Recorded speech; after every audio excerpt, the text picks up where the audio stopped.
warahmatullahi wabarakatuh. Balik lagi ke channel saya, Dedi Pikiansa, Nandeskan Nandesyo.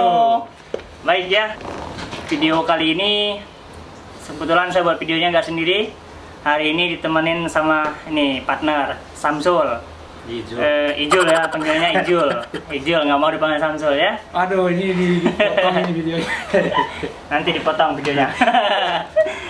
Oke, langsung aja. Di sini saya nggak banyak bicara. Nanti saya serahin langsung ke orangnya, orang yang langsung yang jawab ya. Saya ada 2 pertanyaan, tapi 2 pertanyaan ini bisa jadi panjang gitu, karena menyangkut asal usul dan apa nih? Asal usul nih. Pokoknya nantilah ada 2 pertanyaan ya. Oke, langsung saja perkenalan diri dulu lah. Namanya, asalnya gitu. Hai guys. Di sini kuat nggak diantar. Udah jam 8:19 pukul Osaka malam. Nama saya, nama asli itu Samsul Bahri. Biasanya teman-teman di sini manggilnya Ijul OCT. OCT. Jauh ya bedanya. Tapi ya itulah keadaan dunia, jadi selalu berubah-berubah.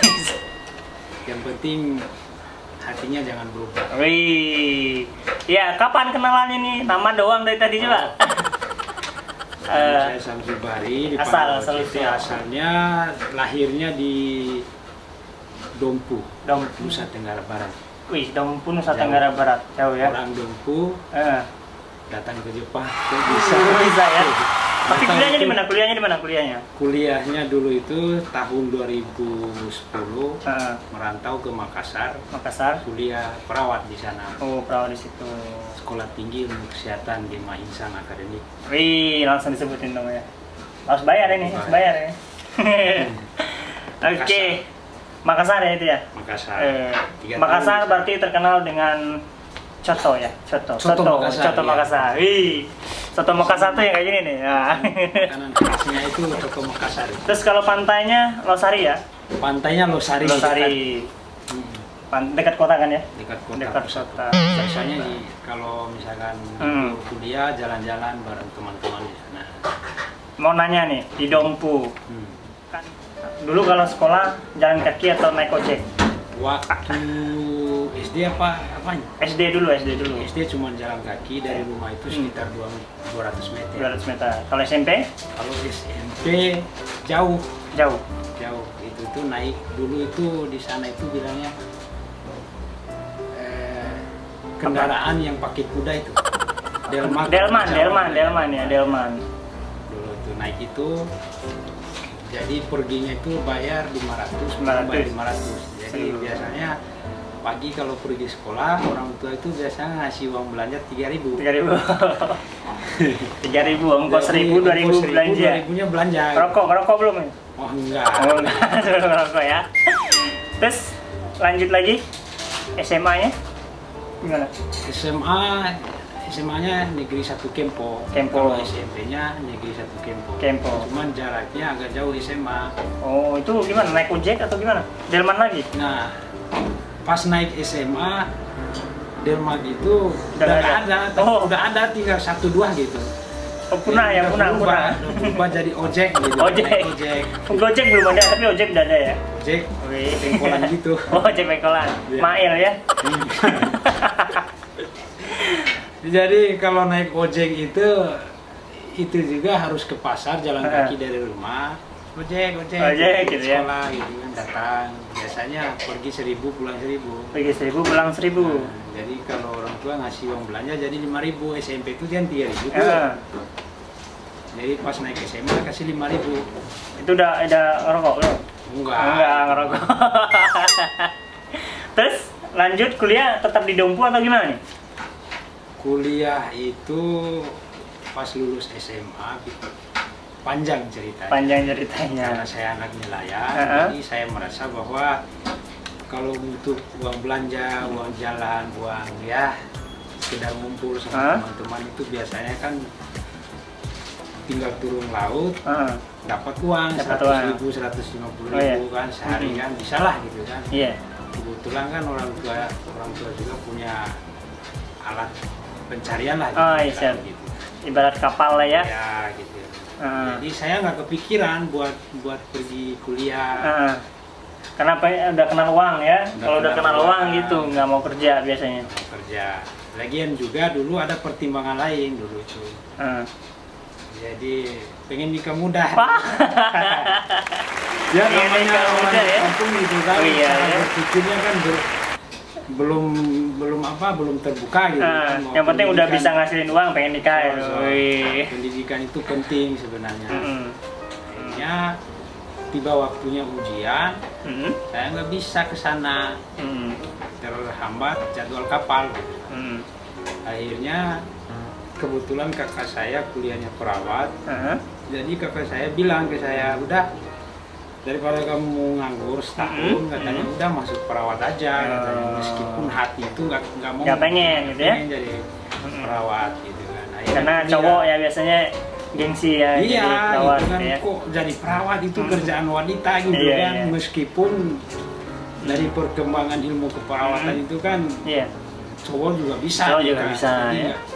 Udah disetarakan gitu kan, cowok sama cewek gitu. Akhirnya masuk kuliah 2010. 3 tahun. 3 tahun, tamat. Terus, tamat 2013.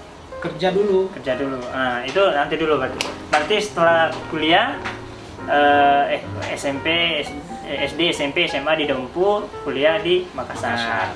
Nah, setelah ini kerja perawat lulus, sempat kerja dulu di Makassar gitu ya? Sempat kerja di Makassar 2 tahun. 2 tahun. Lumayan lah ya gaji ya. Kerjaannya beda-beda ya. Meskipun ya karena perawat itu dikenalnya sekolah mahal, tapi kerjanya belum menentu ya. Iya. Nah, gitu. Jadi emang problem ya dari ini PR lagi buat Pak Menteri kita ini. Oke, ini mungkin Samsul itu kerjanya ya. Masalah riwayat sekolahnya ya. Nah, sekarang saya mau tanya masalah kerjanya. Tadi dia udah kerja juga katanya setelah kuliah sempat kerja dan sekarang kerja di Jepang ya, alhamdulillah. Nah, sekarang udah seneng banget gini, udah diibaratkan kata sukses lah daripada yang mana-mana gitu. Maksudnya susah lah biar bisa melangkah ke sini dan bisa mandiri dan lulus ujian negara lagi. Nah, saya pengen tanya nih, Samsul pernah nggak, Izul pernah nggak merasakan kerja itu, kerja tersulit yang pernah kamu rasakan gitu? Nah, apa itu berjenis pekerjaannya apa, dan jelasin upahnya berapa, dan itu kenapa kamu anggap paling berat kerjanya bagimu? Tolong jelasin. Pernah jadi apa? Saya tukang jual ini, kayak jual lontong keliling. Kenapa saya berpikir untuk harus bekerja setelah lulus gitu? Karena saya berpikir bahwa orang tua saya mungkin nggak cukup gitu kan. Kalau mau mengikuti keinginan saya itu pengennya lanjut gitu kan, D1 lanjut ners, lanjut sampai gelar master gitu kan. Ya wajar lah gitu kan, namanya manusia kan pengen meningkat gitu kan, meskipun awalnya dari pendidikan dulu gitu kan. Tapi karena saya sadar bahwa orang tua nggak punya gitu kan, ya saya berpikir saya harus bantu orang tua saya gitu kan, dengan cara ya minimal nggak meminta dulu gitu kan. Minimal saya cari kerja buat diri saya dulu gitu kan. Jadi kan salah satu cara untuk membantu orang tua itu tidak harus meminta gitu. Minimal tidak harus memberi gitu, minimal jangan meminta dulu ya. Jadi kalau kita udah bisa memberi, artinya kita membantu dua kali gitu kan.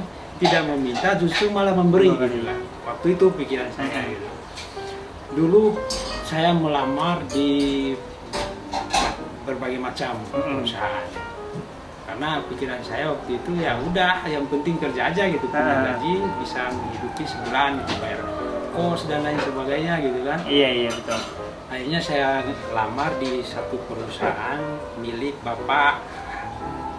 Kayaknya dulu sebelum itu di milik bapaknya Pak Hairul Tanjung gitu. Iya, Tanjung. Nah, di dalam mall itu tuh ada perusahaan lagi yang namanya Metro. Itu bukan milik Pak Hairul Tanjung, tapi sewaan tempat. Sewaan tempat ya. Namanya Metro. Akhirnya saya alhamdulillah diterima, saya dulu digaji 2 jutaan. 2 jutaan ya. Cukuplah sebulan. Sebulan. Bahkan dulu pas bulan kedua saya bekerja, datang teman saya dulu satu kelas, jalan-jalan sama keluarganya. Kaget dia ngelihat saya kan lagi berdiri, silakan Bu masuk kan, namanya juga sales kan, silakan masuk gitu kan. Kayak kenal gitu ya? Kamu ya? Iya aku, saya gitu ya. Perawat kok aja salah gitu ya? Jadi bilang ke sayanya, kok kamu mau kerja di sini, kamu perawat gitu kan. Saya senyum dan ketawa gitu kan.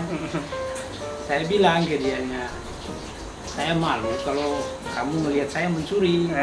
Kalau kamu melihat saya lagi kerja, ya ngapain saya malu gitu, malu kan. Gitu ya? Ya itulah hidup gitu kan. Jadi setiap manusia itu punya asumsi masing-masing gitu kan. Baik itu untuk dirinya, untuk orang lain, ya kita bagaimana caranya harus menyikapi hal itu dengan positif gitu kan, jangan terpengaruh gitu. Justru kita harus termotivasi dengan anggapan-anggapan seperti itu. Nah, di saat saya bekerja di situ ada informasi apa? Informasi ada pekerjaan di Jepang. Tapi tesnya susah gitu kan, makanya aku nanya-nanya seseorang, dan orang itu sekarang masih tetap di Jepang. Masih di Jepang ya? Siapa namanya? Ramen Baso? Bukan. Jadi itu juga salah satu inspirasi saya dulu, saya harus ke sana. Jadi buat asuransi gitu kan. Oh iya. Jadi saya kerja di situ sementara. Ya akhirnya karena pikirannya pengen ke Jepang gitu kan, sebenarnya kerjanya bagus gitu kan. Waktu awal juga kan saya pengen kuliah kan, pengen kerja di bank gitu. Akhirnya karena keinginannya itu pengen ke Jepang, akhirnya ngundurin diri gitu kan, daftar lagi di sini buat ke Jepang gitu kan. Nah akhirnya karena waktunya nunggu lagi, saya kerja lagi di PT Lotte Mart namanya. Di situ pekerjaan kalau boleh bilang itu pekerjaan yang menurut saya dibanding pekerjaan sebelumnya berat lah gitu kan. Karena kita harus mendesain, menjaga, mengangkat dan lain sebagainya lah gitu kan. Dan pada saat itu juga datang ke calon saya jalan-jalan, lihat saya lagi ngerapiin sesuatu gitu kan. Oh, maksudnya jadi pelayan toko gitu. Iya, gitu, perusahaan Korea namanya Lotte Mart gitu kan. Oh iya. Datang dia lagi bekerja, akunya kan, kayak calon saya kerjanya kayak gini gitu. Padahal kerjanya alhamdulillah gitu kan. Ya namanya nggak terbiasa gitu dia lihat pekerjaan gitu. Saya mah biasa aja gitu kan. Sejak kecil juga diajarin hidup susah, bukan diajarin, emang susah dari dulunya gitu. Jadi ketika menghadapi hal-hal yang seperti ya biasa aja. Jadi bagi orang-orang yang kecilnya selalu hal-hal yang baik gitu kan, nggak susah dan aja, pasti kaget gitu.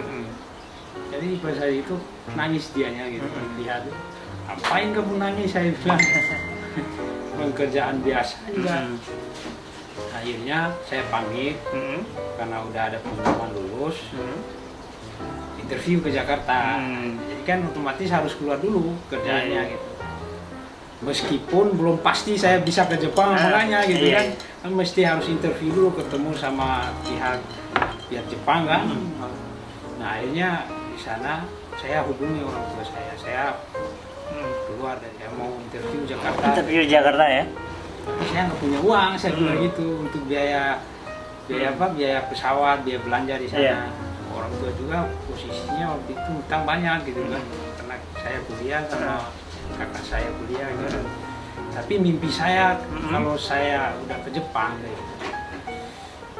udah saya bayarin semua, lunasin semua dengan ada rencana-rencana lain gitu. Nah akhirnya saya bilang ke orang tua, sampai-sampai orang tua itu pengen menjual, jadi kapal lah gitu kan, buat ambil uang bank, buat bayar utang sekalian. Bilang Akhirnya aku larang gitu. Soalnya kalau dijual nggak ada lagi mata pencariannya. Iya. Dan saya juga kan belum lulus, jadi kan belum pasti gitu kan. Baru mau interview ke sana gitu kan. Kalau mereka yang nggak suka, gimana kan? Gimana ya? Akhirnya, jadi keluarga pernah hampir mau jual kapal gitu ya? Iya. Untuk ke Jepang. Gitu. Untuk membiayai saya berangkat ke Jepang gitu ya? Berangkat ke Jakarta, bukan ke Jepang gitu ya. Berangkat ke Jakarta untuk tiket pesawat. Tiket pesawat gitu, ya. Orang tua saya nanya biayanya berapa. Waktu itu saya ngitung semuanya biaya tiketnya sekitar segini. Terus saya sekitar seminggu apa berapa? Iya, seminggu ya. Seminggu di sana untuk biaya rumah, biaya makan dan check up juga kayaknya. Saya bilang butuh uang sekitar 5-6 juta gitu kan dulu. Akhirnya orang tua saya ngambil uang bank itu juga atas nama kakak saya. Karena dia udah ngambil uang bank dulu gitu kan. Iya. Jadi nggak bisa lagi gitu kan atas nama kakak saya.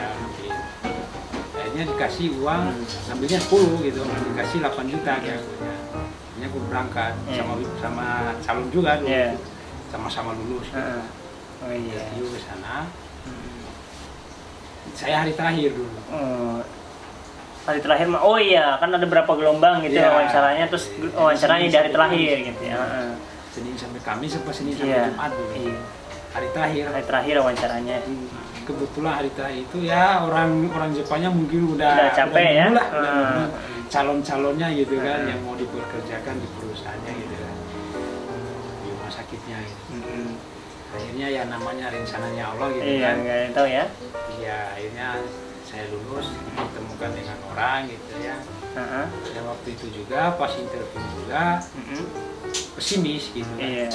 Kok yang lain dikasih kartu nama gitu kan, saya enggak gitu. Ternyata lupa gitu kan. Akhirnya saya berpikir keras gitu kan. Saya harus ngapain kalau saya pulang, saya gagal dong gitu kan. Kalau nggak saya menci, saya gagal semua rencana hancur gitu kan. Akhirnya cari web di internet gitu kan, ketemu emailnya gitu. Saya email sekitar 10 kali kayaknya. Karena nggak dibalas gitu kan. Soalnya hati lagi gundah gulana gitu kan. Takut gimana gitu, aduh nggak dibaca gitu. Pokoknya saya nggak boleh pulang dengan kegagalan gitu kan. Itu di kepala saya dulu itu kan. Akhirnya alhamdulillah kan setelah sholat ya, minta petunjuk sama Allah gitu kan. Akhirnya ada jawaban gitu kan. Datang balasan email gitu kan. Ternyata di sini juga di perusahaan ini punya cerita juga kenapa saya bisa direkrut dan lain-lain. Udah dengar langsung gitu. Akhirnya dibalas, chattingan lah sama orang itu. Akhirnya matching gitu kan. Alhamdulillah sampai ke Jepang. Nah sekarang mah udah dompetnya udah tebel. Jadi semua rencana-rencana awal itu pengen apa namanya bayar utang orang tua semua udah terpenuhi lah gitu. Iya. Udah lunas semuanya. Udah punya utang, sekarang udah bebas lah ya. Alhamdulillah rumah juga udah dibarui, udah dibangun. Iya. Untuk orang tua ya. Untuk orang tua. Tuh kalian harus dengar tadi ceritanya Bang Izul. Ternyata untuk sampai di titik yang sekarang itu tidaklah dengan hanya membalikkan telapak tangan, butuh proses yang begitu panjang, yang begitu banyak cobaan, yang banyak halangan, yang semua itu tentunya udah dilewati sama Izul Sang gitu. Dan banyak tadi maksudnya dari masalah nggak punya uang, dari masalah keberangkatan sampai orang tua sampai punya rencana mau ngejual kapal, dan kapal itu adalah alat untuk pencarian satu-satunya di sana gitu. Dibayangkan sayangnya orang tua kepada anaknya seperti itu ya. Makanya sama seperti orang-orang sukses sebelumnya gitu kan. Bahwa ketika kita selalu mengingat orang tua, apapun yang kita hasilkan, uang kita selalu membelanjakan untuk orang tua, dan kita nggak bakalan hidup miskin gitu. Iya betul. Percaya saja gitu kan. Dan doa orang tua itu paling top ya. Tidak ada duanya gitu. Jadi meskipun kita berusaha sekuat tenaga, kalau tanpa restunya mah nggak bisa. Makanya itu sampai kita membohongi orang tua gitu ya. Pokoknya menjolimi lah. Iya, orang tua nggak boleh. Itu juga pernah saya rasain ya kan, tanpa restu orang tua saya pernah gagal gitu. Makanya saya sempat berapa kali itu yang saya paling tekankannya itu adalah restu orang tua.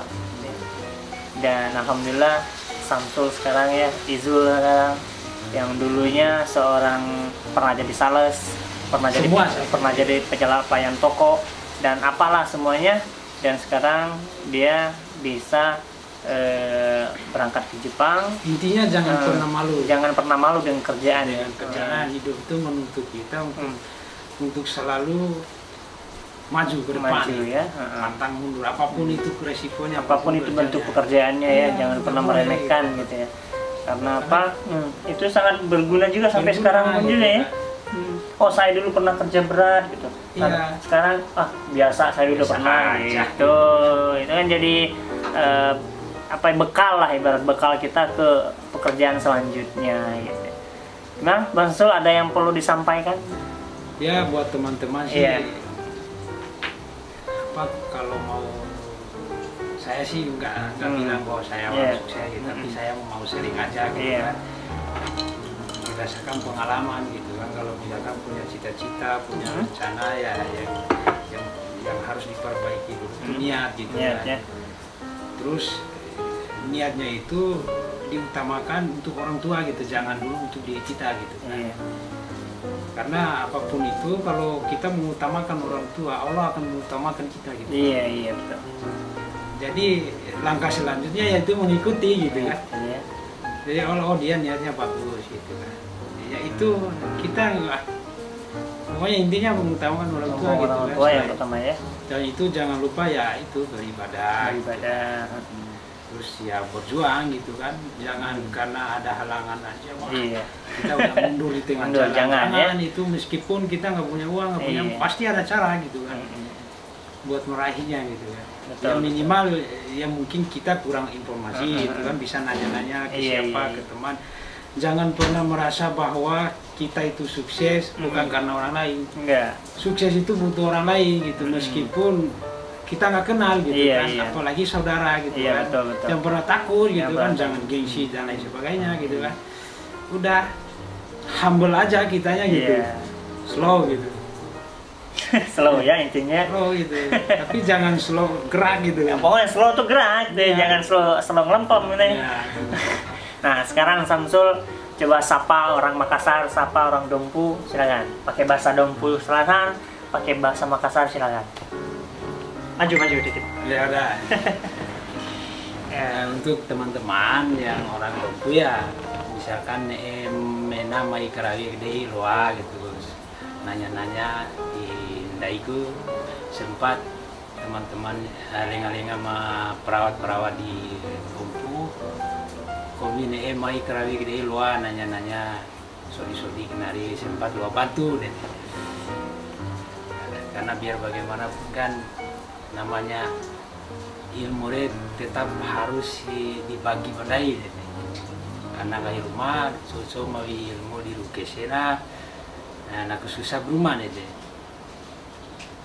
Jadi untuk teman-teman yang di Makassar juga agak kareba sehat-sehat, semoga semuanya tetap dalam lindungan Allah Subhanahu wa Ta'ala, karena sekarang kan lagi Covid gitu kan. Terutama saya dengar berita bahwa Makassar sekarang lagi meningkat. Jadi semoga teman-teman juga sehat selalu, dan misalkan teman-teman perawat punya keinginan gitu, pengen kerja di Jepang, bisa insya Allah gitu kan. Kalau sekarang bidan juga udah bisa? Bidan juga udah bisa karena ada program baru gitu kan. Bisa nanya-nanya, nanti di sharing-sharing juga gitu. Dan juga mungkin ada teman-teman berpikir bahwa ke Jepang itu harus punya uang banyak, enggak juga gitu. Banyak jalan gitu kan, nggak mesti harus punya uang banyak, enggak gitu. Yang penting kita niatnya bagus, serahkan sama Allah. Ya kalau misalkan punya uang, nggak punya uang gitu kan, terus pengen ke Jepang, gimana nggak jadi ke Jepangnya? Jangan menyerah, ada jalan menyerah gitu kan. Ya minimal nanya gitu kan ke teman-teman. Itu sih pengalaman yang bisa di-sharing. Semoga bermanfaat. Semoga bermanfaat. Nanti sharingnya dari Samsul ya. Tadi udah pakai bahasa Dompu, saya sempat nggak ngerti, saya roaming dan nggak bingung saya itu ngomong apaan gitu ya. Ya intinya ngajak teman-teman supaya bisa mengikuti jejaknya Samsul, bisa sampai ke sini gitu ya. Oke buat teman-teman, mungkin video kita cukup sampai di sini. Mungkin kurang lebihnya kita minta maaf ya kalau ada kesalahan. Iya, iya. Dan kepada yang di atas juga kita mohon ampun, karena kebenaran hanya miliknya dan kesalahan hanya milik kita semua.